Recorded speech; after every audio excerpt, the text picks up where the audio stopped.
Good evening. Dobrý večer. I'm glad to be here with you.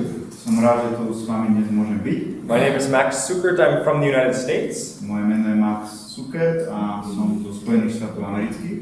But I live in Italy. Ale aktuálne žijem v Taliansku. And I work with a Christian association there. Pracujem pre kresťanskú humanitárnu organizáciu. We also have a health club, kind of similar like what you have here. Taktiež v miestnej obci máme klub zdravia, tak ako tu. We've also shared a bit on that topic in Italy. A taktiež sa teda zaoberám touto tematikou aj na našom klube zdravia v Taliansku. And I hope that it will be interesting for you this evening. A verím, že to bude dnes tá tematika pre vás zaujímavá. So yeah, we'll be speaking tonight on media's effect on the brain, on the mind. Názvom dnešnej prednášky je vplyv médií na náš mozog, na naše myslenie. And see kind of what is the trend with where things are going with mental health and connection with media. Chcel by som sa zamerať teda na ten trend, akým spôsobom sa vyvíja naše duševné, mentálne zdravie v súvislosti s médiami. Okay, so we'll look at the first thing, which is interesting. There's this headline from the New York Times that says, "You love your iPhone literally." Takže na úvod by som sa chcel zamerať na jeden článok, ktorý vyšiel z novinách New York Times. A názov tohto článku je "Milujete svoj iPhone", a to doslovne. There's an article by Martin Lindstrom, and maybe you can read it for us. Je to teda článok, ktorý bol napísaný Martinom Lindstromom a rád by som teda prečítal jeho časť. Najpozoruhodnejšia bola prudká aktivácia v ostrovnej kôre mozgu, ktorá je spojená s pocitmi lásky a súcitu. Mozog subjektov reagoval na zvuk telefónu rovnako, ako by reagoval na prítomnosť alebo blízkosť priateľky, priateľa alebo člena rodiny. The next one. Continue. Pokračovanie tohto článku, skrátka, subjekty nevykazovali klasické mozgové príznaky závislosti. Namiesto toho milovali svoje iPhony. So what they found is that that there are a lot of people that actually have almost like a love relationship with their phones. Na čo teda vedci prišli, je ten fakt, že užívateľia týchto smartfónov, čiže iPhoneov, majú doslovne vzťah podobný, ako keby boli zamilovaní. They're also starting to say that there's people that have nomophobia. Taktiež existuje novodobá choroba, ktorá sa nazýva nomophobia. That they're like afraid when they don't have their phone with them. Čo znamená, že sú vystrašení alebo prejavujú pocity strachu, keď nemajú pri sebe mobilný telefón. They even did a study in London where they said, wow, people who have lost their phones have experienced similar levels of stress compared to those people who were in a terrorist attack or something. Čo je zaujímavé, tak v Londýne prišli na zaujímavú štúdiu alebo na zaujímavé dáta, že keď strátili svoj mobilný telefón, tak prežívali alebo pociťovali rovnaké emócie, ako keby bol na nich vykonaný teroristický útok. So people are like they have anxiety when we don't have our phones with us. To znamená, ľudia pociťujú úzkosť, keď nemajú pri sebe svoj mobilný telefón. Now it might be strange for people who are older generations who lived for decades without even having a cell phone. Táto informácia môže byť zvláštna predovšetkým pre starších účastníkov, ktorí boli bez mobilného telefónu 10 ročia. But this is becoming more and more regular in our world. Avšak v súčasnosti sa tento trend stáva čím viac, tým ďalej frekventovanejší. Now George Barna, he does a lot of research in the United States. Neviem, či poznáte meno George Barna. Je to teda človek, ktorého iniciatíva realizuje mnoho výskumov. And he specifically on mental diseases, on depression, on all sorts of mental things. Predovšetkým v súvislosti s mentálnymi alebo duševnými chorobami a psychickými poruchami. Here he has something to say about media. Je tu teda citát priamo od tohto Georgea Barnu alebo zakladateľa Barna Group. Mediálne pôsobenie sa stalo najrozšírenejšou a najvážnejšou závislosťou v Amerike, v Spojených štátoch amerických. I think it's probably though not much better here, probably. Ja osobne si myslím, že inak to nie je ani tu v našich krajoch, na Slovensku alebo Československu. I think those places that have smartphones, whether it's even in third world countries, people are stuck to their devices. A osobne si myslím, že všade tam, kde sú tieto mobilné zariadenia k dispozícii, dokonca aj v tretích krajinách, majú obdobný problém. But the thing is, they've done a lot of research in the United States, since you have such a large population. Ale táto konkrétna štúdia sa vzťahuje na populáciu Spojených štátov amerických, čiže tá vzorka ľudí pochádza zo Spojených štátov amerických. So we'll see a lot of research specifically speaking about the United States. To znamená, výskumy tohto typu sa realizujú predovšetkým v Spojených štátoch amerických. But basically, the average American, he swipes or taps his phone over 2,600 times a day. Čo je zaujímavé, tak priemerný Američan sa dotýka svojho mobilného telefónu v priemere, how many times? Over 2,600. 2,600. Okolo 2600 krát za deň. Per day. Za deň. So in the year, that's almost 1 million touches and swipes. Čiže keď to vynásobíme dňami v roku, tak je to skoro how many? Almost 1 million. Skoro 2 milióny. Which is crazy, right? Čo je dosť šialené. How often are we touching our children, right? Koľkokrát do dňa alebo do roku sa dotýkame našich detí. And touching physical things. Alebo nejakých fyzických vecí. And the average American spends 65% of their awake hours consuming some sort of media. Čo je zaujímavé, tak priemerný Američan trávi 65% svojho času, kedy bdie počas dňa práve užívaním médií. And we're checking our phones almost 80 times a day. Čo je zaujímavé, tak v priemere kontrolujeme náš mobilný telefón 80 krát za deň. It's become an addiction. Stáva sa to závislosťou. Now, with all of these phones and everything, people still manage to watch 4 hours of television. A čo je zaujímavé, tak mimo všetkých týchto mobilných aktivít ešte popri tom zvládajú pozerať 4 hodiny denne televíziu. But we're the next one. But it's interesting because of this increased mobile phone usage, we're having more pedestrian accidents. Čo je však zaujímavé, tak práve v dôsledku veľkého užívania alebo frekventovaného užívania mobilných zariadení máme mnoho nehôd chodcov. For instance, here in Austria, they were putting up, protective things around light poles. Čo je zaujímavé, to je napríklad v Rakúsku. A v Rakúsku sa rozhodli dať okolo stopov verejného osvetlenia takéto vankuše alebo takéto vzduchové obaly. And they're saying, basically along the lines like, wouldn't it be nice if the next car was so cushioned like this light pole? Aha, a čo chcú na tomto baneri vzduchovom povedať je, že aké by to bolo, keby miesto tohto vzduchového vankuša to bolo auto. Because more and more people are just not even watching and walking into traffic. Pretože čím ďalej, tým viac ľudí sa prechádza a nepozerajú sa na dopravnú situáciu v okolí. Or now they're starting in some cities to have, you have the light that shines if you should walk or not there on the ground. Niektoré mesta dokonca zaviedli takéto červené osvetlenie spodnej časti cesty kvôli tomu, že ľudia sa vlastne pozerajú smerom na zem. Because people are not looking, and that way they can still tell if they should walk or not. To znamená, že ľudia sa nedívajú na svet okolo seba, ale vždy nadol. What's interesting is that also they're younger and younger getting children on these devices. Čo je však zaujímavé, tak čoraz viac detí sa stáva užívateľmi týchto moderných zariadení. Like we can't escape these devices. To znamená, že ako keby nevieme uniknúť týmto zariadeniam. Even you see sometimes in some restrooms, right, where there's a screen there. Ste mali možnosť vidieť dokonca na verejných toaletách takéto zariadenia.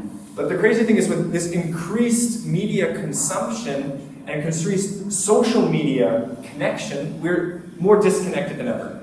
Čo je však zaujímavé a zároveň aj smutné, že čím viac sme ovplyvnení týmito modernými zariadeniami a obrazovkami, tak na jednej strane sa zdá, že sme ako keby spojení, ale ten opak je pravdou, ako keby stále sa vzdialujeme. What's interesting is you have in some countries they're developing hugging chairs. Čo je zaujímavé, tak v niektorých krajinách vymysleli tzv. Objímacie stoličky. Because people are lacking that physical touch and connection with family members and friends that they don't have now. Pretože ľudia postradajú ako keby ten fyzický dotyk so svojimi blížnymi. People are just becoming more disconnected. Ľudia sa čím ďalej tým viac stávajú odpojenými. Or for instance, you can become a professional cutter. Napríklad, ak by ste mali záujem o novú profesiu, tak môžete sa stať profesionálnym objímačom. It's kind of like Airbnb, but for hugs. Je to niečo ako portál na ubytovanie, ale služba poskytuje objatia. And you can even go to this website and you can book someone for 50 euros, 80 euros to just come and hug you for an hour. A ak by ste mali záujem, tak môžete navštíviť túto webovú stránku a môžete si niekoho zaplatiť napríklad za 50-70 eur, aby vás objal. We laugh at this idea, right? But it's because people are just disconnected. People are lonely. Možno sa smejeme na tomto trende, ale fakt je ten, že čím ďalej viac, tým sa cítime osamelí. People are just, they don't have good relationships like they used to. Ľudia nemajú dobré vzťahy tak, ako ich zvykli mať kedysi dávno. The US Surgeon General, he says that loneliness is one of the most serious mental health issues that we're dealing with. Jeden americký lekár sa vyjadril, že táto osamelosť je jedna z tých najzávažnejších duševných chorôb alebo chorôb. Yeah, so, and even in Japan, you have now a minister in the government called the Minister of Loneliness. Dokonca v Japonsku existuje ministerstvo alebo minister, ktorého meno je minister osamelosti. So people are more and more lonely. To znamená, ľudia sa stávajú čím ďalej tým viac osamelejšími. Even though we can call people and see them face to face thousands of miles away. A napriek tomu, že sme fyzicky alebo spojení skrze mobilné telefóny, či už prostredníctvom hovorov alebo videohovorov. Also, this increased media consumption is getting to the fact that young people, children, are not as active as they should be. Práve táto zvýšená miera používania médií spôsobuje to, že hlavne mladí ľudia alebo deti netrávia svoj čas fyzickými aktivitami. Rád by som prečítal teda jeden článok, jeho úsek. Podľa Svetovej zdravotníckej organizácie by deti mali denne absolvovať aspoň hodinu stredne intenzívneho až intenzívneho pohybu. Táto štúdia však ukázala, že spomedzi detí vo veku 6 až 11 rokov toto odporúčanie nespĺňa 25% chlapcov a 50% dievčat. Ešte viac dospievajúcich nesplnilo odporúčania, 50% dospievajúcich chlapcov a 75% dospievajúcich dievčat nebolo aktívnych aspoň 1 hodinu denne, fyzicky aktívnych. Of course, this is not helping the mental health issues as well. A taktiež tento trend nenapomáha ani rozvoju duševného zdravia. There's one article and one book specifically from a lady by the name of Jean Twenge. Existuje kniha, ktorej autorom je Jean Twenge. And she is like a social scientist, psychologist. Je teda určitou sociálnou vedkyňou alebo psychologičkou. And she says here that have smartphones destroyed a generation. A čo chce povedať je to, že smartfóny doslova ničia našu generáciu. Hear what she has to say in this article from The Atlantic. Toto je jeden jej článok z časopisu Atlantic.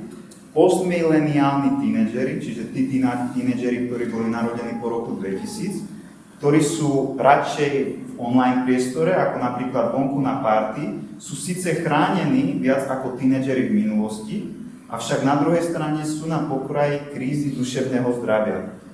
So, and this is not just her, but more and more psychologists and people realizing that we have an issue. A toto nie je len ona, ktorá tvrdí dané tvrdenia, čím ďalej viac doktorov, špecialistov, psychológov sa pridáva na jej stranu. Now when we look and we see the average entertainment media consumption among different age groups, it's quite amazing. Poďme sa pozrieť na priemernú spotrebu zábavných médií pre rôzne vekové kategórie. So these young people between 8 and 12, 6 hours per day. Tínedžeri alebo mladí medzi 8 a 12 rokom života trávia približne 6 hodín denne na sociálnych médiách. Then 9 hours for those between 13 and 18 years of age. 13 až 18 roční približne 9 hodín denne, nielen na sociálnych médiách, ale médiách ako tak. Yeah, and for adults, 8 hours a day. A my dospelí 8 hodín denne. Now this of course is an average. To je samozrejme priemer. But it's still quite alarming statistics. A podľa môjho názoru je to stále veľmi alarmujúca štatistika. Now the goal though is not of course just to say, well, okay, well I don't do that many, so that's okay for me, right? To však neznamená, že ja si teraz poviem, že ja tak nerobím, tak som v pohode. We should take this information and see, okay, where in my life do I maybe need to make some changes? Mali by sme si zobrať túto informáciu do úvahy a zistiť na živote každého jedného z nás, čo chcem s touto informáciou urobiť a v akom stave sa nachádzam ja konkrétne. It's not wise if we compare ourselves among each other, right? Nie je to samozrejme múdre a správne, keď sa porovnávame navzájom. We should try to do the best that we can individually. Mali by sme urobiť všetko preto, aby sme dospeli k zmene jednotlivo. But there's some other surprising results where children are still using their phones twice as much as they're talking to their parents. Čo je však zaujímavé, tak deti používajú svoje zariadenia dvakrát viac, ako trávia čas v rozhovoroch so svojimi rodičmi. And parents are using Netflix 2 times as much as they are spending quality time with their family. A napríklad rodičia sa pozerajú na Netflix dvakrát viac, ako trávia ten dobrý čas so svojimi deťmi. And the average child by the age of 6 will have listened to more media or television. A dieťa by the age of 6, do 6. roku života, then it will speak with his father in his entire lifetime. Trávi viacej času na médiách ako v rozhovoroch so svojím otcom počas celého života. Like that's the average statistic in the A to je United States. priemerná štatistika Spojených štátov amerických. So most adults and teens are going to bed with their phone and the first thing in the morning waking up with their phone. Čo je zaujímavé, tak mnohí dospievajúci a taktiež dospelí, posledná vec, ktorú urobia pred spaním, je, že si pozrú svoj telefón a keď sa ráno zobudia, tak je to práve tá prvá vec, ktorú urobia, že si ho pozrú opäť. So are we controlling the devices or are the devices controlling us? Takže otázka je, naše zariadenia nás kontrolujú, alebo my kontrolujeme alebo zvládame tieto zariadenia. What's interesting is that it's media and these type of things is also coming into the school system, in the United States at least. Čo je však zaujímavé, predovšetkým v Spojených štátoch amerických, používanie týchto médií prichádza aj do školského systému. Where they're saying that classrooms are starting to look like arcades. Čo je zaujímavé, tak tie učebne začínajú vyzerať ako také oblúky. Or they're spending hundreds of thousands of dollars for robots to tell preschoolers stories. Čo je zaujímavé, tak školy míňajú $100,000 na to, aby zaplatili roboty, ktoré ako keby predrozprávajú deťam detské príbehy. V tomto prípade škôlkarom. They're putting more and more media and devices and screens into the schoolroom. Školský vzdelávací systém dáva vynakladačom veľmi veľké množstvo prostriedkov na to, aby tieto médiá a zariadenia boli prítomné vo vzdelávacích inštitúciách, školách, škôlkach, učebniach. And so they're saying, this would be good, it makes school more fun, etc., right? A odôvodňujú si to tým, že škola bude lepšie zariadená a študenti budú mať viacej zábavu. But what's interesting is there are a lot of schools in, for instance, Silicon Valley and places like that. Čo je na druhej strane barikády zaujímavé, tak vzniká čoraz viac škôl, predovšetkým v Silicon Valley. Or some other places, this is a school in London that are going the complete opposite direction, saying no technology at all. Táto škola je napríklad v Londýne a idú tým úplne opačným smerom, sú teda školy, ktorých trend hovorí žiadne zariadenia a to vôbec. Where they're saying you can't even use school, the parents need to sign and say we won't even allow our children to use media at home. A dokonca tieto školy sa snažia prinútiť rodičov, aby podpísali papier, že deti tieto moderné zariadenia nebudú využívať nielen v škole, ale aj doma. You can read what it says here. Prečítam teda článok. Sme proti všetkým formám elektroniky pre malé deti. Píše sa v štatúte školy. A len proti jej postupnej integrácii v období dospievania. To zaháňa aj internet. Výberom tejto školy ste sa zaviazali podporovať tento názor bez ohľadu na to, čo si o tom osobne myslíte. So you have schools going in two different directions. To znamená, že aktuálne vidíme vo svete trend, kedy sú školy, ktoré idú dvomi protichodnými smermi. So some that are saying, okay, let's put more and more media and screens into the school. Že jeden typ škôl hovorí, dajme do vzdelávacieho systému čo najviac médií, čo najviac zariadení. And others that are saying, okay, we need our children to be doing physical things, going into the forest, even forest kindergartens. A na druhej strane máte školy, ktoré hovoria, aby mali deti čo najviac pohybových aktivít v prírode, v lese, na čerstvom vzduchu. But let's see, what does the science actually have to say about this? Ale poďme teda prejsť k tomu, čo na to hovorí veda. Could you read first?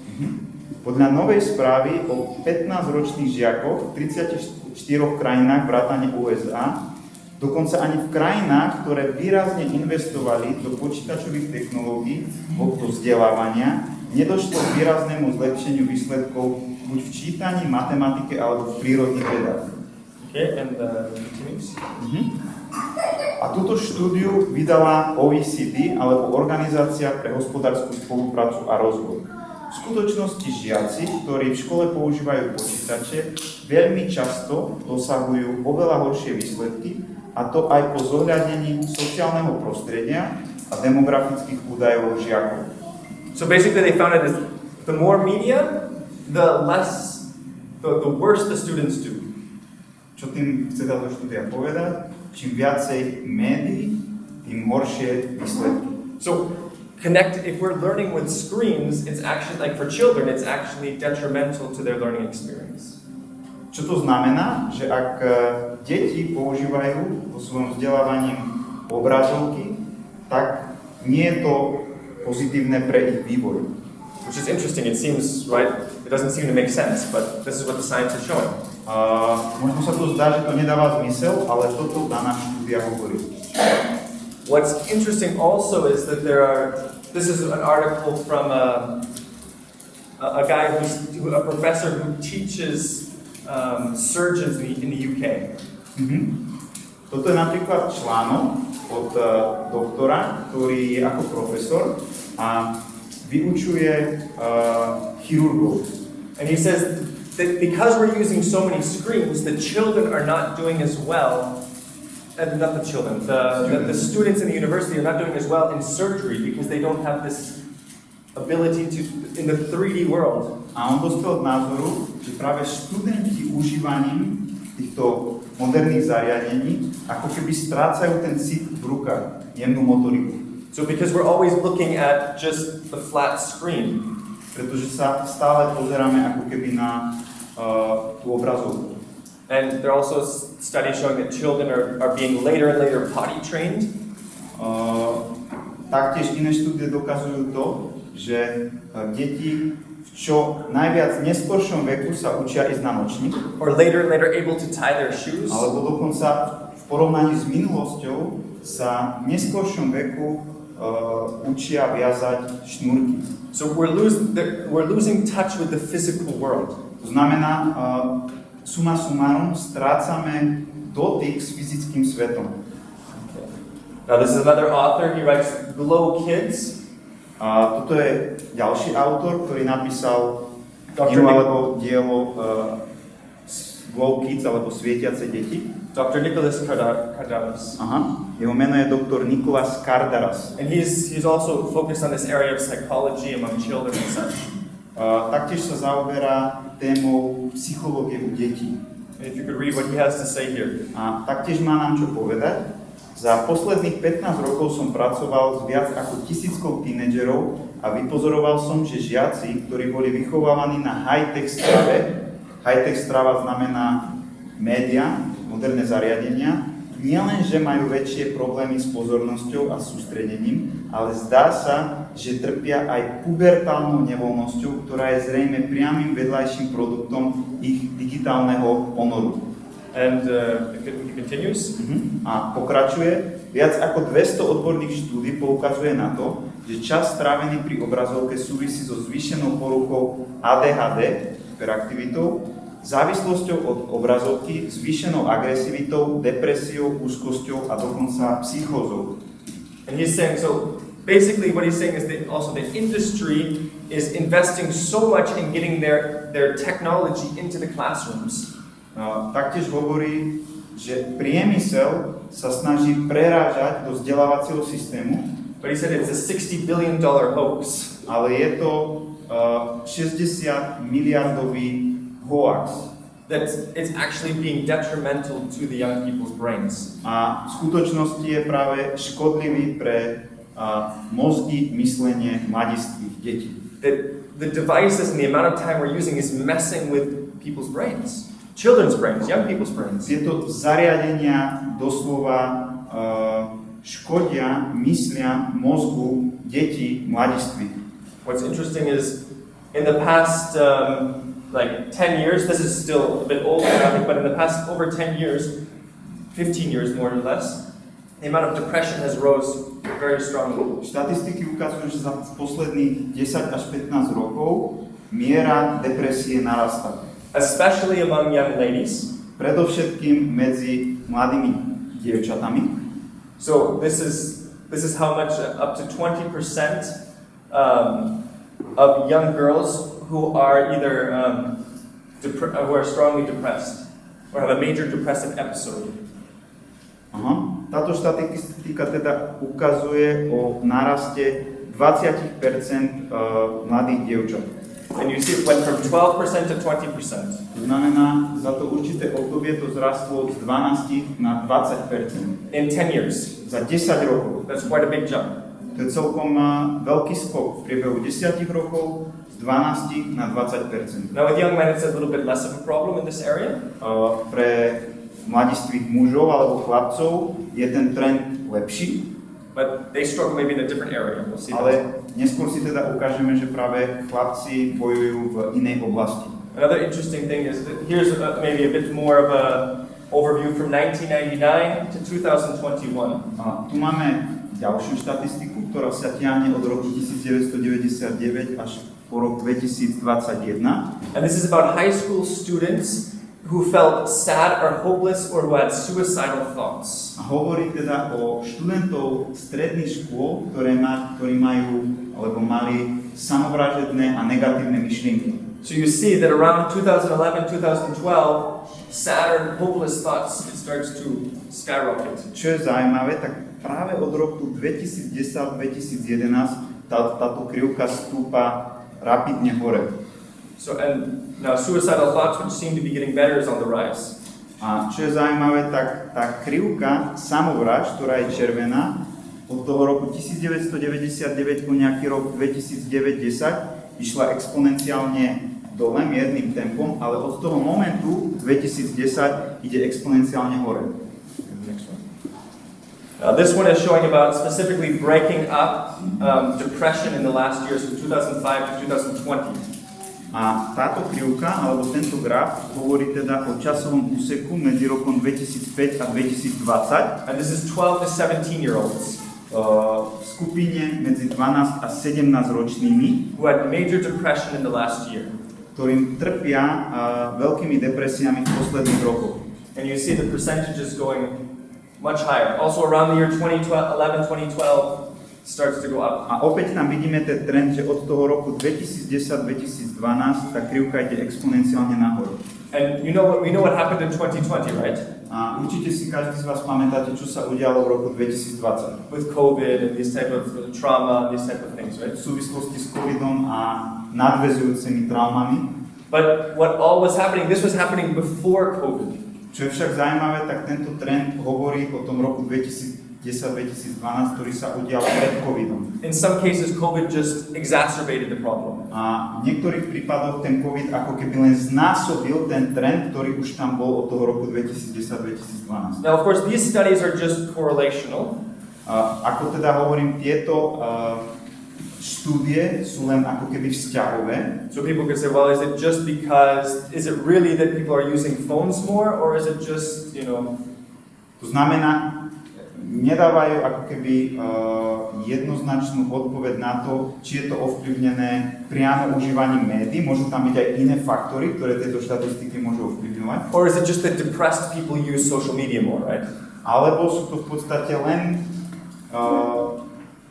že tí ľudia, ktorí trpia depresiou, tak viac používajú sociálne médiá. But they've actually done studies and they've shown that actually it is connected and that people, when they disconnect from media, they actually do better mentally. Sú však iné štúdie, ktoré hovoria o tom, že keď sa ľudia, nejaká skupina ľudí, vzorka odpojí od médií, tak sa ich duševný stav zlepší. But we'll talk about that a little bit later. A neskôr sa k tomu samozrejme vrátim.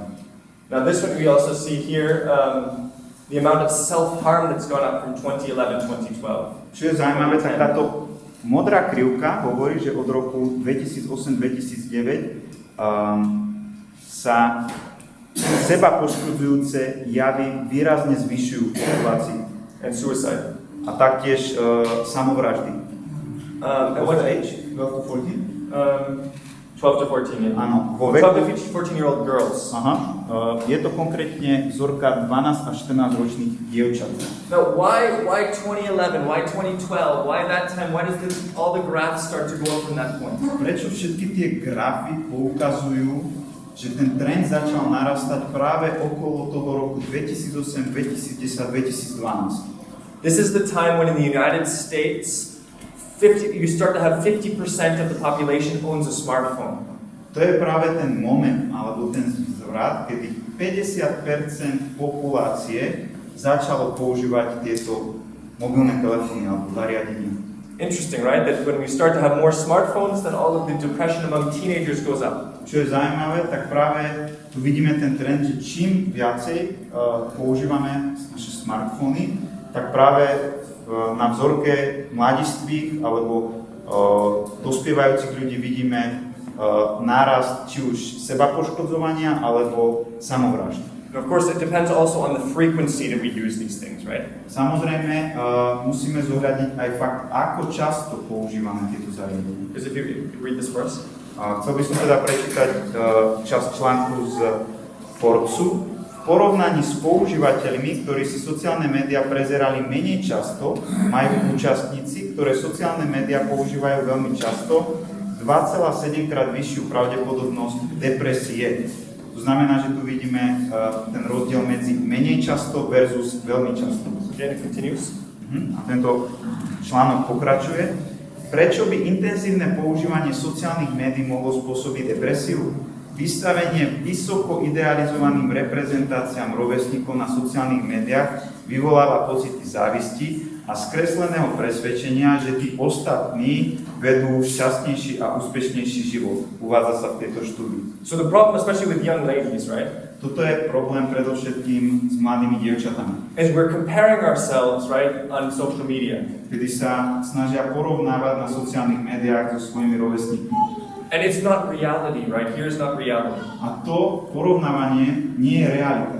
Like nobody posts just the normal day, right? What happened? Nikto neuverejňuje na sociálnych sieťach záležitosti všedného dňa, ktorý prežívame každý z nás. You post on Facebook, like, wow, look, I'm here traveling, and I'm in Greece, I'm in England, right? Vždy sa snažíte prezentovať v tom najlepšom svetle. Som v Londýne, som v Grécku, som tam. Look, I made this super, meal, right? Or whatever. Pozrite sa, urobil som takéto skvelé jedlo.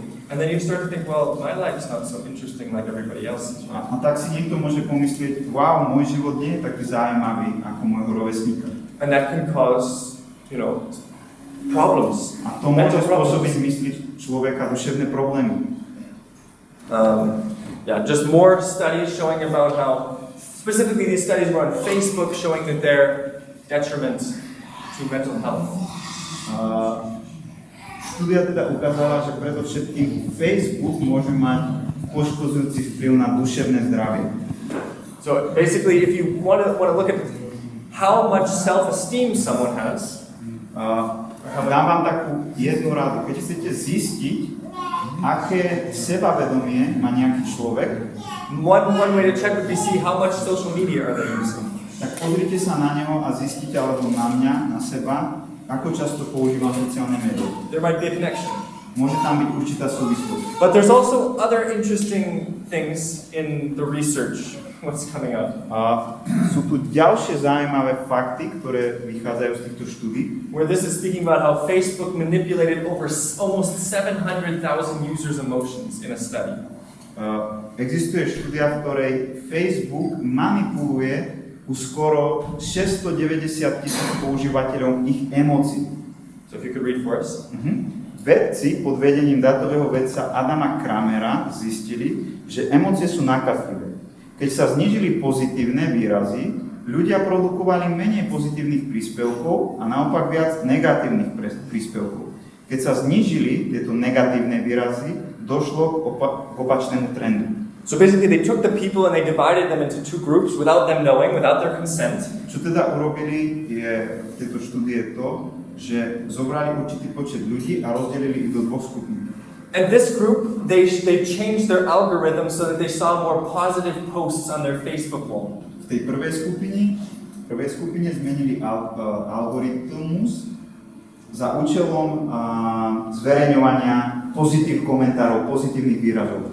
And then with this group, they put more negative. They saw that the algorithm made them show more negative content. A na druhej strane zmenili algoritmus tak, aby zverejňovali viac negatívny obsah pre užívateľov. And then they saw that this group then ended up posting more positive things Čo je themselves. zaujímavé, tak tá prvá skupina začala zverejňovať viac pozitívnych komentárov. And this group was posting more negative things on their social media. A tá druhá začala zverejňovať viacej negatívnych vecí na svojich sociálnych profiloch. So they were playing with people's emotions To znamená, že sa zahrávali s emóciami používateľov. without their consent. Without consent. Bez ich súhlasu. So doing scientific experiments on the minds of people. To znamená, že robili vedecký experiment na mysliach ľudí. And so this is the thing, is what else are they doing on these things, right? Môžeme sa zamýšľať, aké ešte iné veci môžu títo ľudia experimentovať. Can they use it to guide people's minds, right? Môžu teda ako keby viesť mysle ľudí. So that certain things are more seen or certain things not so much seen. Just based To on... znamená, že ovplyvniť užívateľov tak, čo by malo byť viditeľné viac a čo by malo byť viditeľné menej. Just based on the algorithms. Iba na základe algoritmu. So how else are they trying to manipulate us, right? Čiže otázka je, ako často sa nás snažia manipulovať. I leave the question there. Túto otázku nechám otvorenú. The next aspect is, this is what maybe focusing more for young men is video game addiction. Prešli by sme teda na tematiku, ktorá je špecifická predovšetkým na dospievajúcich chlapcov, a síce závislosť na videohrách. Video games are made to be as addictive as possible. Videohry sú navrhnuté tak, aby boli čo najviac generovali závislosť. So where it's the problem more with young women is social media, with young men it's more a problem with video games. To znamená, čo sa týka dospievajúcich alebo mladých dievčat, ten problém je skôr so sociálnymi sieťami, a čo sa týka mladých alebo dospievajúcich chlapcov, tak sú to práve videohry. Because you're trying to always beat your high score or beat your opponent or something, right? You're always trying to get to a higher level. Pretože ten princíp je ten, že stále sa snažíš dostať na vyššiu úroveň, snažíš sa niekoho poraziť. Or some games they're made that you have to discover things, right? Alebo sú teda nejaké hry, ktoré sú navrhnuté tak, aby človek niečo objavil. And then you have some of the worst games, which are these massive multiplayer online role-playing games. A potom určite poznáte tie ďalšie typy hier, ktoré sú ako multihráčské hry, kde je viacero užívateľov spojených. So these are some games where it never ends. Sú to teda hry, ktoré v podstate nikdy nekončia. And you play with other people, and you try to level up, and A hráte teda s ostatnými užívateľmi, s ostatnými ľuďmi a snažíte sa ich prebiť. this is even more addictive because in the normal games, you at some point you beat the game, or you reach a certain level, and then you can A to rest. produkuje ešte väčšiu závislosť, pretože klasické hry niekde začnú a niekde skončia. Ale práve tieto multihráčské hry nikdy nekončia. Stále je tam pridávaných čím ďalej viac užívateľov. And you see young people that are playing like 9-10 hours straight of these video A games. vidíte určite mladých ľudí, ktorí sú schopní hrať sa tieto typy hier 9 až 10 hodín denne. And what is that doing to our brain? A čo môžu tieto videohry robiť s našim mozgom? Well, not surprisingly, studies coming out that saying if you're playing violent video games, it makes children more violent. Logicky, nie je to prekvapivé, čím viac ľudia hrajú násilných videohier, tým viac sa stávajú agresívnejšími. Which is not so difficult to come to that conclusion, but science is also backing it up. Aha, čiže nie je to ťažké predpokladať tento trend, ale potvrdzujú to samozrejme aj veci. What's interesting is a lot of the video game producers don't actually play the games that they make or play other games. A čo je zaujímavé, tak väčšina tvorcov týchto videohier tie svoje hry nehráva, alebo iné. Because they know it's addictive, right? Pretože vedia, že to produkuje závislosť. But what's interesting is also specifically there's something called game transfer phenomenon. Existuje určitý jav, ktorý sa nazýva fenomén prenosu hry. And they did a study with over 2,300 participants. Urobili teda štúdiu s 2300 účastníkmi. Most of them were young men between 18 and 27. Väčšina z nich boli mladí muži medzi 18 a 27 rokom života. And they were hardcore gamers, like they were really intense. A boli to hardcore hráči, to znamená vysoko závislí hráči. And over 96% of them said that they at some point had this what's called game transfer phenomenon. How many percent? 96%. A skoro 96% týchto účastníkov mali tento fenomén prenosu hry. More than once it happened, something. Sorry? What this game transfer phenomenon happened to them at least more than once. Aha, a tento jav, alebo tento fenomén, alebo táto porucha sa im udiala viac ako jedenkrát, tento fenomén prenosu hry. And many reported that they had 6 to 10 different types of this game transfer phenomenon. Aha, a v tých štúdiách je teda prezentované, že niektorí ich mali dokonca 6 krát. So basically you can have altered visual perceptions. Čo to znamená, alebo čo spočíva v tom výraze fenomén prenosu hry? Je to v prvom rade zmenené vizuálne vnemy, sú to zmenené vizuálne vnemy. So basically seeing things that are actually not there. To znamená, že vidíte veci, ktoré tam nie sú. Or audible things, hearing things that are not there. Alebo zmenené sluchové vnemy, to znamená, počujete veci, ktoré neexistujú. Your perception and everything, it just kind of goes automatically. You have mental processes that just start automatically. A sú to taktiež zmenené vnímanie tela alebo automatizované mentálne procesy. To znamená, ako keby to zmýšľanie ide bez vášho vedomia nejako automaticky. Basically, this is called psychosis. Mohli by sme to zhrnúť pod jedným pojmom psychóza. Is when you've kind of lost contact with reality. Kedy človek stráca pojem o realite alebo kontakt s realitou. And so with this, hardcore gamers are seeing and hearing and feeling things that are not really there because they're so used to this virtual world. To znamená, že títo hardcore alebo vysoko závislí hráči pociťujú, vidia, cítia, počujú veci, ktoré nie sú reálne. Now they're calling things like internet gaming disorder or internet addiction disorder.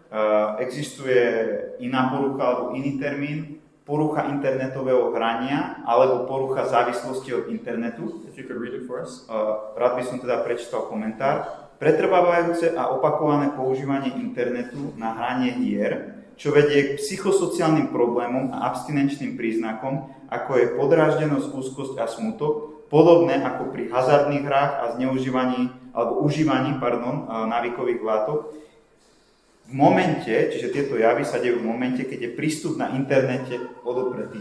And so they're making connections between this increased video game use, media use with ADHD, with bipolar disorder. To znamená, snažia sa nájsť určitú súvislosť medzi intenzívnym užívaním médií a videohier s hyperaktivitou, or bipolar disorder, alebo bipolárnou poruchou, or depression, social anxiety, all of these things. alebo depresiou a sociálnou úzkosťou. It's messing with our brains.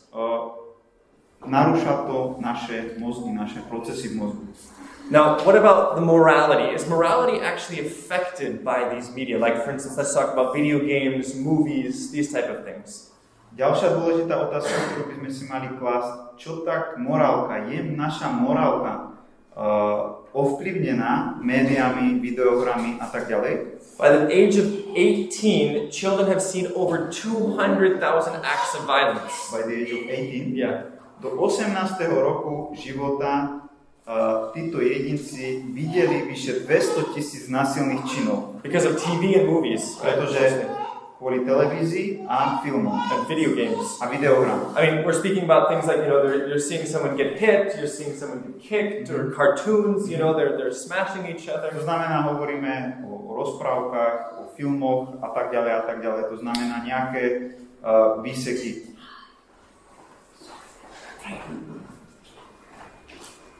So, even just in cartoons and things, right? But you're seeing these acts of violence over and over and over again. Sice to môže byť iba v rozprávkach, ale aj tam sú prítomné tie násilné činy. The statistics saying 16,000 simulated murders. A štatistiky hovoria, že práve v tom veku do toho 18. roku života môžeme vidieť vyše 16,000 simulovaných vražd. Thousands of alcohol commercials in the movies and TV, they always place the alcohol there. Vyše tisíce reklám na alkohol napríklad v televízii. And there's always these scenes alluding to sex or sexual behavior, those type of things. A taktiež tisíce scén, ktoré narážajú na sex alebo sexuálne akty. So, and they found that by seeing more and more violence, that there's a direct connection with children being more violent. A to prepojenie medzi týmito násilnými scénami nachádzame v tom, že deti sa stávajú čím ďalej tým viac násilné, agresívnejšie. And experts estimate that at least 10% of the violent crimes and things that are happening are directly relatable to media use. Čo je zaujímavé, tak práve 10% všetkých týchto násilných trestných činov pochádzajú práve z prostredia médií a vplyvu médií. Of course, that's a rough estimate. You can't really know for sure always the connections. Je to len hrubý odhad, samozrejme nevieme presné číslo. If that's true, you could cut down 10% of violent crimes just by turning off the TV, right? Ak je to pravda, tak práve tým, že by sme napríklad vypli našu televíziu, tak by sme mohli vo svete zabrániť 10% násilným činom vo svete. Now let's look a little bit talk about the brain a little bit. Poďme sa zamerať ešte na tematiku mozgu. Here you have where it's shown the frontal lobe of the brain. Ako určite viete, táto časť je predný mozgový lalok. And here inside in the very center you have what's called the limbic system. A v centrálnej časti mozgu je zasadený limbický systém. And we'll see a little bit about how these two are affected by the media. A ukážeme si spoločne, ako sú tieto dve rozdielne časti mozgu ovplyvnené užívaním médií. Because there's some people that say, well, it doesn't really affect me, the television, the movies, they don't really affect me. Niekto si môže povedať, čo je to taká televízia alebo filmy, mňa sa to netýka, mňa to neovplyvňuje, ja po tým mám kontrolu. But is that true? Je to však pravda? First, let's look a little bit at the frontal lobe. This is what controls our morality, our spirituality, the will. Poďme sa pozrieť na čelný alebo predný mozgový lalok, ktorý ovláda našu morálku, našu spiritualitu, našu vôľu. This is where we reason through situations. Je to teda časť mozgu, skrze ktorú premýšľame. Where we make our decisions and where we have prayer or worship, if we're religious. Kde sa človek rozhoduje alebo rozlišuje medzi dobrým a zlým, taktiež je to časť mozgu, ktorú človek využíva pri modlitbe a uctievaní, ak je človek veriaci. This is the control center. Je to teda určité kontrolné centrum, riadiace centrum. And the filter for all of whatever information is coming at us. A taktiež je to určitý filter informácií, ktoré prechádzajú našou mysľou. I think we'd agree that's a pretty important part of the brain, right? Určite sa so mnou zhodnete, že je to celkom dôležitá časť nášho mozgu. Now, in connection, you have the limbic system. Na druhej strane, ako som povedal, v tej strednej časti mozgu sa nachádza tzv. Limbický systém. This is what you could maybe call your animalistic part, if you could call it something like Mohli by that. sme to nazvať ako určitú živočíšnu časť nášho mozgu. For lack of a better term, it's basically that automatic, when your brain goes on automatic mode. Je to určitý mód, ktorý sa zapne ako určitý automatizovaný. Je to určitý zautomatizovaný mód, ako človek reaguje. So you have a very stressful or difficult or dangerous situation, and so you either run or you fight, that fight or flight. Keď prechádzate napríklad nejakou ťažkou, stresujúcou situáciou, musíte sa rozhodnúť a zvažujete, či pôjdete dopredu do boja, alebo ustúpite, pôjdete na útek. That's where our appetite comes for food, for sex, for those type of things. Taktiež tento limbický systém hrá dôležitú rolu v súvislosti s našim apetitom, to znamená, či sa týka jedla alebo sexu. And this is also where we have our emotional response to things. That comes up, like especially negative responses. A taktiež limbický systém je riadiacim systémom našich emocionálnych reakcií, predovšetkým tých negatívnych. Now, some of this aspect is not necessarily bad per se, right? It's not necessarily bad, the limbic system. Niektoré tieto aspekty toho limbického systému nie sú nevyhnutne zlé.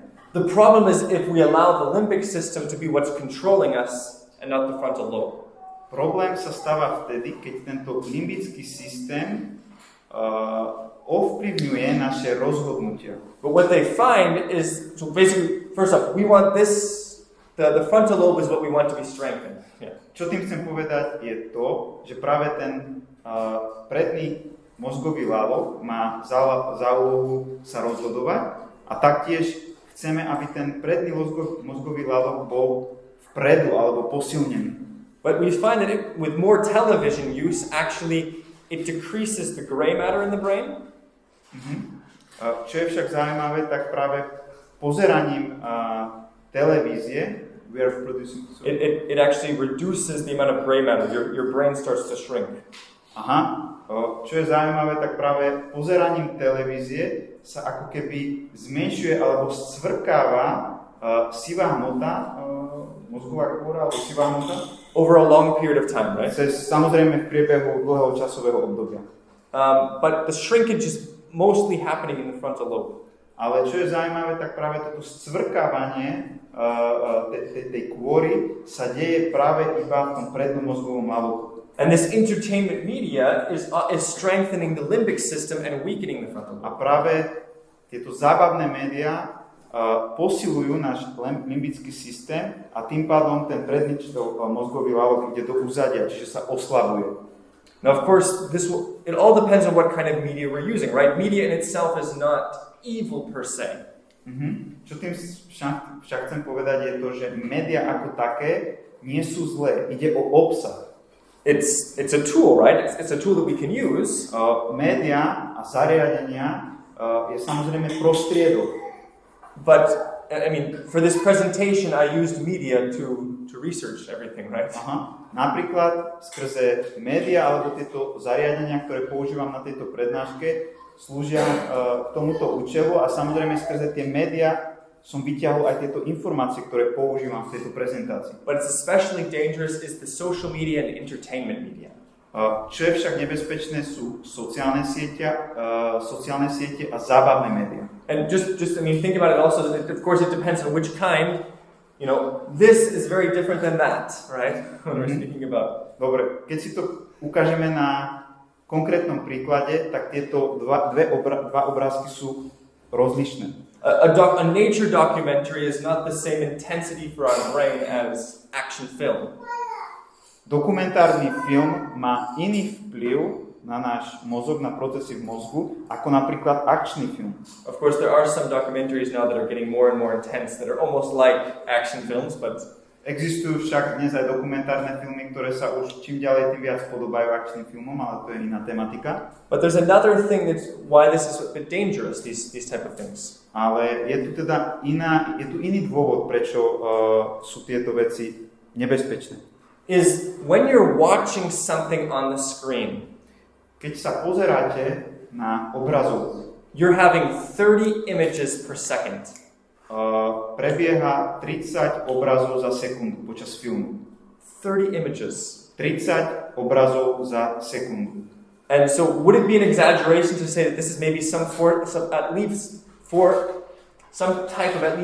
light hypnotism?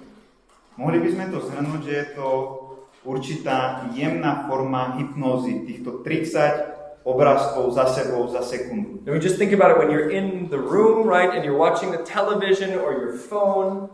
Predstavte si, že ste teda v miestnosti, pozeráte sa na televíziu alebo na svoj mobilný telefón. You're focused on one place. Ste zameraní, alebo vaše oči sú zamerané na jedno miesto. It's often dark, right, especially if you're watching television or a movie. Je to častokrát v tmavej miestnosti, keď sa pozeráte na televíziu alebo na film. Your body is very quiet and still. Vaše telo je veľmi pokojné a nehybné. There's thousands of tiny flickering lights. Taktiež počas toho prenosu je tam tisíce drobných blikajúcich svetielok. The music, hudba.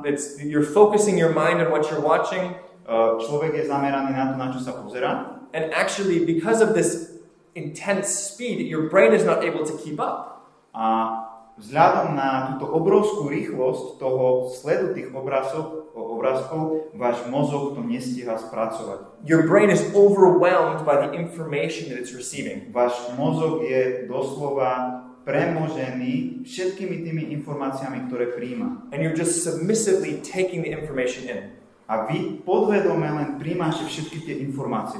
So it actually puts your brain, the brain waves change from what's called beta wave lengths to alpha.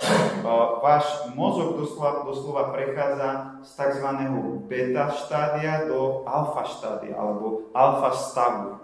And the alpha waves is it's kind of like a form of, like if you're also meditating or things like that, it puts you also in this wavelengths. A práve tento alfa stav je podobný určitej forme hypnotizmu, napríklad počas meditácie. And just compare this, for example, between a book and an action movie, or any movie, right? Predstavte si rozdiel medzi obyčajnou knihou a akčným filmom. You have a book, you can think about the information you're reading. Čítate knihu, ale zároveň máte čas na to, aby ste premýšľali o tej pasáži, ktorú čítate. You can move at your speed. A idete vlastným tempom. If you need to stop for a second and think about what you're reading, you can. To znamená, že ak sa chcete zastaviť na tej pasáži, môžete počkať niekoľko sekúnd a zamyslieť sa na tú pasážu. But with a movie or with something that's happening on the screen, you're not able to process it as easily.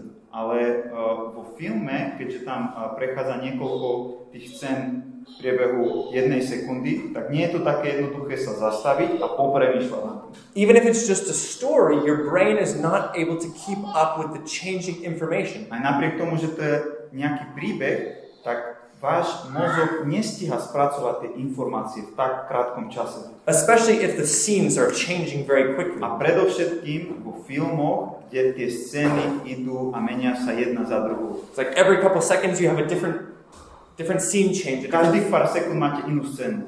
It's done specifically from the industry to keep your attention there. Je to vynález tohto priemyslu predovšetkým z toho dôvodu, aby udržal vašu pozornosť. Like if you just watch a seminar where it has one camera and it's just the same, thing the whole time, it's different. It's quite different. Určite poznáte, keď ste na prednáške a máte niekoľko minút nejakú jednu tému, máte tam napríklad taktiež plátno, tak tá vaša pozornosť sa neudrží v priebehu celého času. And this is why it's also though much easier and more relaxing just to watch a movie or to watch the television, right? Because you can just sit there. A preto je to pre nás jednoduchšie alebo pohodlnejšie si len tak sadnúť, zrelaxovať a pozerať sa na film. and just passively take in information. A pasívne príjmať informácie. But your frontal lobe is being compromised and the information is just going straight in. Čo sa však deje v našom mozgu je to, že náš predný mozgový hlavok je ako keby odstavený a všetky informácie pasívne príjmame bez toho centra, toho rozsudzovania. Okay, we're coming to a close, but just a couple more things. Prichádzam k záveru a mal by som ešte teda pár myšlienok. Specifically mirror neurons. Have you heard of mirror neurons? Počuli ste niekedy o zrkadlových neurónoch? Basically, it was some research that was done some decades ago that they first found this out. Niekoľko rokov dozadu prišli na tento fakt alebo jav. They basically cut open the head of a monkey to remove the skull and you can see the brain. V podstate otvorili mozog opice. And they were attaching different wires to different places of the brain. A snažili sa teda spájať kábliky s rôznymi časťami mozgu tejto opice. And connecting to see which parts of the brain, which neurons were firing when they did a specific task. A snažili sa teda zistiť, and the monkey was alive? No? Yes. Okay. To znamená, aby ste pochopili aj tú myšlienku, že táto opica bola živá. Otvorili jej vrchnú časť hlavy, aby teda ju napojili na kábliky, na pripojenia a snažili sa jej zadávať úlohy a snažili sa monitorovať, aké procesy sa jej v mozgu dejú alebo kedy sa aktivujú tie pulzy. And they found, basically they would say, okay, the monkey would pick up a peanut to eat. Predstavte si, že tá opica si dala araša. And they saw, okay, this part of the brain and that part of the brain, which neurons are firing. A teda na základe tohto pohybu alebo aktivity zistili, že ktoré tie neuróny sú aktivované. So they were doing that for some time, right? A robili to teda po nejaký čas. And then they took a little break. Potom si urobili prestávku. And the monkey was still hooked up. A táto opica bola stále pripojená na tieto prístroje. Strange stuff they do in science.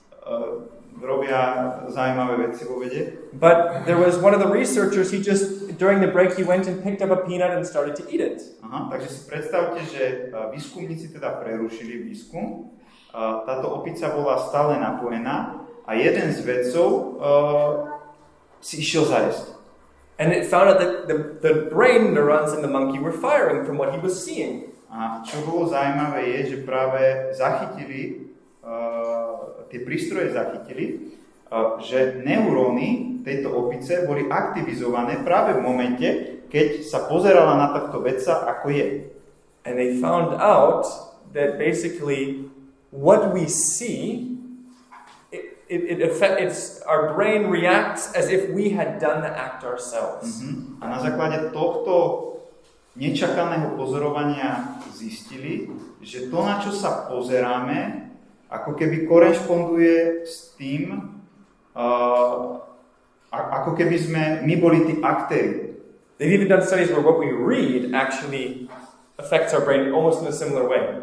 Urobili taktiež štúdie o tom, ako keď človek číta, tak tie procesy v mozgu sa správajú podobne, alebo rovnako, ako keby to človek robil, to, čo číta. Our brain reacts as if we have seen whatever we've seen. Náš mozog sa správa, aj keď niečo vidíme, ako keby sme to robili, ako keby sme to boli my. And this is why I believe that we're a lot of things that are evil, we don't really perceive them as bad as they are because we're so desensitized. Ja si osobne myslím a som toho názoru, že mnohé veci, ktoré vidíme a ktoré sú zlé, ktoré pôsobia negatívne na nás, tak aj keď si to neuvedomuje, tak zanechávajú na nás následky. One short story in connection with this. Chcel by som teda spomenúť v tejto súvislosti jeden krátky príbeh. Do you know the Amish people in the United States? Poznáte Amishov v Spojených štátoch amerických? They live they were from the 1800s, no electricity, no movies, nothing like that, right? To znamená, žijú ako z 18. storočia, žiadna elektrika, žiadne filmy. There's a story that I heard of a young man, Amish man, who left this community. Nedávno som teda počul o jednom mužovi, ktorý odišiel z tejto amišskej komunity. And he was then with some of his new friends, and we're gonna watch an old Western film. A bol teda v skupine mladých ľudí a pozerali spolu jeden starý film western 60. 70. rokov. You know, those ones that everything looks really fake, you know, like. A na tom filme, ak si pamätáte tie staršie filmy, tak všetko to vyzerá tak nereálne. You know, they throw a punch and you're like, well, it was totally not real, right? Čiže si predstavte, že niekto chcel pesťou udrieť niekoho a v tom filme to bolo jednoznačné, že to tak nebolo. Compared with what they have today. V porovnaní s tým, ako filmový priemysel tú realitu vykresluje dnes. And this young man was watching this movie and he became sick. He went outside and he threw up. He vomited. A čo je zaujímavé, tak tento mladý Amiš, keď sa pozeral na tento western 60. 70. rokov, tak doslova musel odísť, prišlo mu zle a vracal. Because seeing, you know, someone be shot. Pretože videl, ako niekto v tom filme bol zastrelený. But we've become so desensitized that we see that and it's like it doesn't even affect us. A my dnes sme tak znecitlivení, že v podstate to s nami nič nerobí. Okay, going on. Pokračujeme. Do you know these two men? Poznáte tieto dve osobnosti? Right, the late Steve Jobs, who's no longer alive anymore, and Bill Gates. Čiže Steve Jobs na ľavej strane, ktorý už nie je medzi nami, a Bill Gates na pravej strane. For Apple and for Microsoft, right? Čiže Apple versus Microsoft. Now you would wonder, what do these parents do? They have children, right? What did they do for their children? A títo ľudia mali deti a moja otázka je, aký bol ich postoj k ich vlastným deťom? When the iPad came out, they asked Steve Jobs, how do your children like the iPad? Keď napríklad prišiel na trh iPod, tak sa ho pýtali iPad. Keď prišiel na trh, tak sa ho pýtali, a čo tvoje deti, aký z toho majú názor? They said they're not allowed to use it. A on povedal, že im to nie je dovolené používať to. They're only allowed to use 45 minutes of media each day, and it needs to be productive media. A on konkrétne povedal, že moje deti majú možnosť používať médiá len 45 minút denne, ale na produktívne účely. And Bill Gates, he didn't allow his children to have a smartphone until they were age 14. A Bill Gates nedovolí svojim deťom používať smartfóny až do roku 14? Až do 14. roku ich života. His wife later said she wishes they had waited longer. A jeho žena povedala neskôr, že prijala by som si, keby ten smartfón nemali ešte ďalej ako 14. rok života. But even then they were not allowed to use it at meals, in their bedroom, at night. A aj napriek tomu nebolo im dovolené používať tieto zariadenia počas spoločného jedla, v posteli alebo v noci. And these are not just the only people, but a lot of the tech people do not allow their children to use media. A to nie sú len títo technologickí giganti, taktiež mnoho ľudí z týchto kruhov nedovolujú svojim deťom používať médiá. A psychologist, Sherry Turkle from MIT. Sherry Turkleová, she's a psychologist. Yeah. Psychologička a autorka Sherry Turkleová. You can read what she has to say. Som tu na MIT, čiže Technologická univerzita v Amerike, obklopená super techmi, to znamená ľuďmi z tohto technologického prostredia, a vždy je to u nich rovnaký príbeh. Ich deti sú usadené v Montessori školách a majú pravidlá o žiadnych počítačoch pri spoločnom jedle. Žiadne počítače pri spoločnom jedle, žiadne počítače pri raňajkách, žiadne počítače tu, žiadne počítače tam, žiadne počítače v triede. Teda ten istý príbeh u všetkých. So do they know something that we don't, right? To znamená, že pravdepodobne títo giganti alebo technologickí odborníci a špecialisti vedia niečo, čo my nevieme. So this article from New York Times was speaking about different people in Silicon Valley. tento článok z New York Times hovorí o rôznych ľuďach zo Silicon Valley. And speaking about why do they not allow their children to use media and all these type of things. A hovorí teda o tom, že prečo títo ľudia v tomto prostredí nedovolujú svojim deťom používať médiá. In this article they state the following. A tento článok uvádza nasledovne. Ľudia, ktorí sú vedci najbližšie, sú často najopatrnejší. This is strange, right? Je to divné podľa môjho názoru. And the next, it also has something else there. Taktiež tu máme ešte ďalší. Odborníci vedia, ako telefóny naozaj fungujú. A mnohí sa rozhodli, že nechcú, aby sa k nim ich vlastné deti približovali. So it's interesting. These people who are making these devices that, the whole world is using, they're not allowing their own children to use it, and they themselves are careful how they use it. Že je to zaujímavé, že na jednej strane títo giganti posielajú tieto technologické výdobytky do sveta, ale na druhej strane nedovolujú svojim vlastným deťom, aby ich používali. And one lady that they interviewed for this article, she works for Facebook. A jedna žena, ktorá pracuje pre Facebook, bol s ňou teda urobený rozhovor. At quite a high level. Na pomerne vysokej úrovni, pani, ktorá pracuje vo Facebooku na pomerne vysokej úrovni. And she says that her life motto is the last child in the school who gets a smartphone wins. Tak prehlásila, že dieťa, ktoré v danej triede, v skupine žiakov, dostane posledné telefón do rúk, tak to vyhráva. Now, okay, coming to a close. Poďme to teda zakončiť. What do we do with this information? Čo chceme, alebo čo urobíme s týmito informáciami? Well, first we need to make a self-assessment. Not a self-assessment of someone else, but a self-assessment. V prvom rade by sme mali zhodnotiť samých seba, nie druhých. See, where do I use my media? To znamená prvá otázka, kde používam médiá? How often do I use it? Ako často používam médiá? How long do I use it? Ako dlho používam médiá? And when do I use it? A kedy, v akom dennom čase? And when we start to do that, okay, where can I then cut it out? Where can I then minimalize it? A keď to začneme prehodnocovať, kde to môžem zminimalizovať, kde to môžem trošku useknúť a zmenšiť?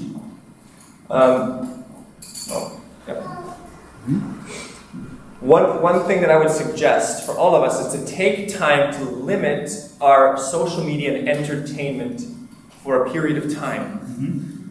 Prvé riešenie alebo návrh, ktorý by som vám chcel predstaviť, je vyskúšať, obmedziť alebo úplne vyradiť, vynechať sociálne médiá, zábavné médiá na určitý čas. They did this in a study with young people they did a study in Pennsylvania University. Na univerzite v Pensylvánii urobili teda výskum s mladými ľuďmi. They took the students and for 1 week they just realized how much media they use, just normal, they kept everything normal. So for 1 week they looked at their group of students and just kind of took note of how much media they use. Čiže túto skupinu študentov zobrali na jeden týždeň mimo školy a za priebehu jedného týždňa len zdokumentovali, aký čas trávia s médiami. And then randomly they took half of them and said, okay, you can only use it for social media for 10 minutes a day for 3 weeks. A náhodne zobrali half of the group. Yeah. A náhodne vybrali polovicu skupiny týchto študentov a obmedzili používanie médií na 10 minút denne. For how long? For 1 week? So actually, 3 weeks. Na 3 týždne. Actually, it was 10 minutes for Facebook, 10 minutes for Instagram, and 10 minutes for Snapchat, actually. Aha, to bolo 10 minút pre Facebook, 10 minút pre Instagram, 10 minút pre Snapchat. So that was all that they could use, and the other half they continued as normal. To znamená, tá prvá polovica v priebehu 3 týždňov mali limitované používanie médií 10 minút a tá druhá skupina pokračovala ako doposiaľ, čiže štandardne. And at the end, they found that the group with the reduced media consumption had significantly less loneliness and depressive thoughts. Čo je zaujímavé, že práve táto skupina, ktorej prístup na sociálne médiá bol zlimitovaný na tých 10 minút, tak u tejto skupiny ľudí zachytili they found what? That they had significantly lower loneliness and depression. Zachytili údaje, že mali výrazne nižšie pocity osamelosti a depresie. And there's a Denmark study that did something similar and said completely no media for like a week or A two. taktiež existuje obdobná štúdia z dánskeho prostredia, kde používanie médií úplne usekli. For hours for 1 week actually. Bolo to na jeden týždeň. And they also found similar results. A taktiež prišli na podobné výsledky. So what can we do? How can we need to then replace that which we take out with something else. To znamená, keď sa odstrihneme alebo ich obmedzíme, tak by sme to mali niečím nahradiť. And like with meeting with friends, with doing exercise, with doing real world things. Čiže aké by mohli byť tie mediálne riešenia? Nahradte médiá vecami z reálneho sveta, stretnutia s reálnymi ľuďmi, cvičenie. Let's try to see where we can take it out. Maybe take really a break, a media fast. Môžeme vyskúšať mediálny pôst. I even saw one video of a family that as a family for 1 month they cut out every type of media in their home. Nedávno som videl jedno video z jednej rodiny, kde sa odstrihli rodina ako taká na 1 mesiac od všetkých médií, všetkých typov médií. And they interviewed the children.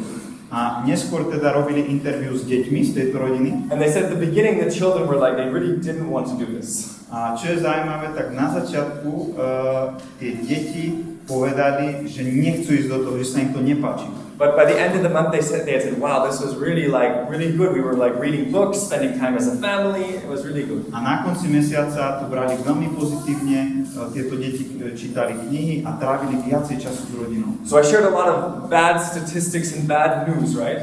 To znamená, že v tej prvej časti som možno hovoril o mnohých zlých štatistikách a zlých správach, dá sa to tak povedať. But the good news is you can take control of your media habits. Avšak dobrá správa je, že my môžeme našimi rozhodnutiami zmeniť tie návyky v súvislosti s médiami. You can turn the phone on airplane mode for a few hours. Môžete napríklad vypnúť alebo prepnúť váš mobilný telefón do režimu lietadla. Turn off the television. Vypnúť televíziu. Spend time as a family. Stráviť čas ako rodina. And I think that your mind will thank you for it. A ja si osobne myslím, že vaša myseľ, váš mozog vám za to poďakuje. And your family. A samozrejme aj vaša rodina. Tomorrow we'll continue with this topic, but specifically speaking about the battle that Hollywood has for your mind. Zajtra budeme pokračovať v tejto tematike a námetom alebo témou zajtrajšej prednášky bude boj Hollywoodu o ľudskú myseľ. Who is really influencing Hollywood? Budeme sa zamýšľať nad tým, kto v skutočnosti ovplyvňuje Hollywood. And is there a message that they're trying to get across to us? A existuje určité posolstvo Hollywoodu, ktoré chce byť prezentované ľudstvu. And just wanted to share also a lot of some of the information that I've got was from a man by Scott Ritzema. A chcel by som sa s vami podeliť aj o ten fakt, že mnoho informácií, ktoré som čerpal pre túto prednášku, pochádzajú od Scotta Ritzemu. He talks a lot about media and its effect on the brain. Pojednáva alebo prednáša o tom, ako teda médiá ovplyvňujú naše myslenie. Unfortunately only in English. Ale je to na nešťastie dostupné iba v anglickom jazyku. But I just wanted to share that if you're interested in more information and understand English, this is a great resource. To znamená, ak by ste chceli získať viac informácií na túto tematiku, môžete navštíviť túto webovú stránku a zároveň sa môžete zdokonaliť aj v angličtine. Yeah. Are there any questions? Máte nejaké otázky? Thank you for your for listening, attention. Yes. There's a question. Question, yes. Okay. Napríklad používanie série, to je tiež akože negatívne. Listening to the CDs, it's harmful as well? Not to the same level. I mean, of course, it depends on which kind of music. Samozrejme, nedá sa to považovať za rovnakú úroveň a ako keby na rovnakej úrovni, ale taktiež to závisí od druhu hudby. Because depending on which kind of music it is, then it can still be harmful. Závisí od typu hudby, ktorý môže byť škodlivý. So, for instance, hard rock and those type of, or more, when you have polyrhythmic beats, it can be more damaging for the brain. Napríklad hard rock alebo tie polyrytmické javy, ktoré sú v tej hudbe, môžu byť škodlivé pre náš mozog. But other types of music, maybe more like classical music, have been shown to be helpful for the A brain. na druhej strane napríklad klasická hudba sa javí byť pozitívna pre naše myslenie, náš mozog. So it depends on which kind. To But znamená, že závisí to od druhu hudby. A napríklad prednášky duševné alebo...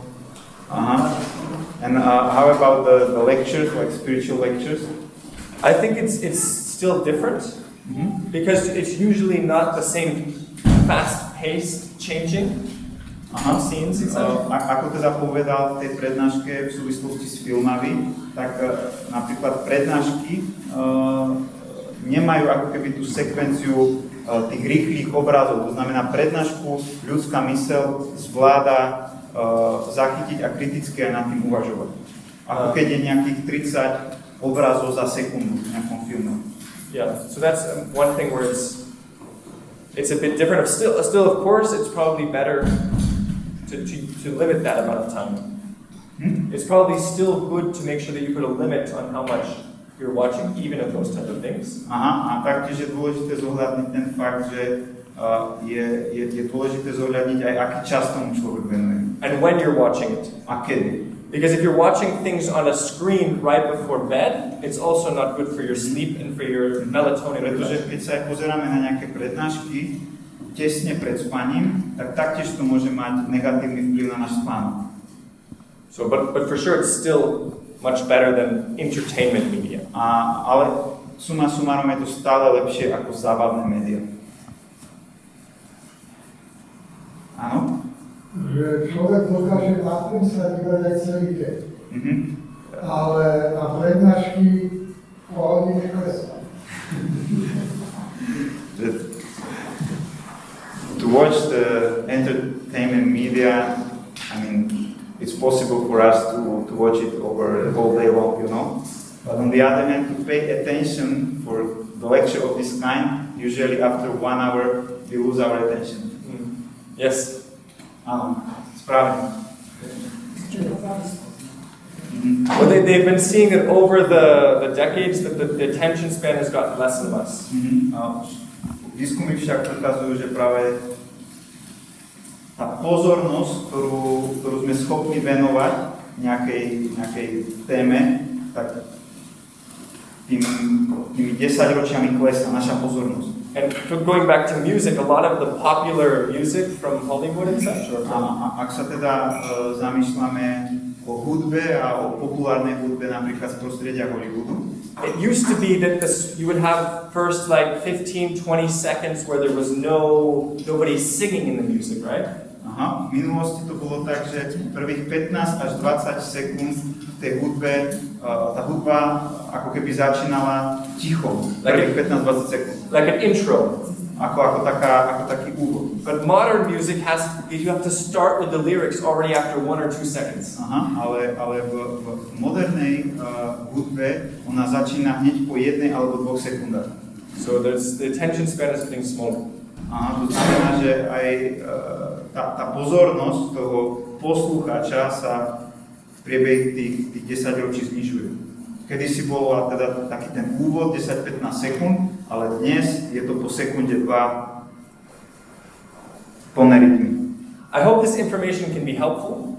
Verím, že tieto informácie sú nápomocné. Sometimes just understanding the problem is half of the solution. A niekedy porozumenie nejakého problému nám dáva už 50% úspešnosť pre riešenie toho problému. There's no other questions. Wish you a good evening. A ak nie sú teda žiadne ďalšie otázky, prajem vám príjemný zbytok večera. Are there other questions? Ešte druhá otázka? Áno? Ja musím ako potvrdiť, že vlastne, že keď sa díva človek na tie pozitívne, či už je to v tom, že má to ako efekt, ale sám zistím na sebe, že vlastne ten efekt, že keď má nerušuje život, tak vlastne vzniká tá agresívne. Vlastne si to politiku. He would like to confirm that in my own experience, even when something is positive, let's say kind of media that appears to be positive, but after short period of time, or let's say certain period of time, I find it disturbing. So it was his experience, you know, that it might appear to be positive, but after some time he realizes that it's disturbing his process in his mind. You know? So we need to get back to doing real things. Čo tým chcem povedať je to, že sa musíme opäť vrátiť k realizácii skutočných fyzických vecí.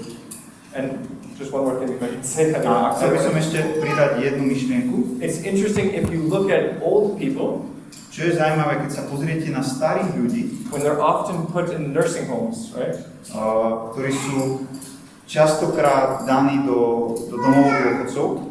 Very quickly, because they're just sitting the whole day watching television the whole day, many of them. A viete, že je to ten trend, že keď sa teda dostanú do tohto domova dôchodcov, tak v podstate väčšinu času tam sedia a pozerajú sa na televíziu. You see very quickly their mental capacities drop very fast. A v priebehu krátkej doby môžete spozorovať to, ako ich mentálna výkonnosť v priebehu krátkeho času klesá.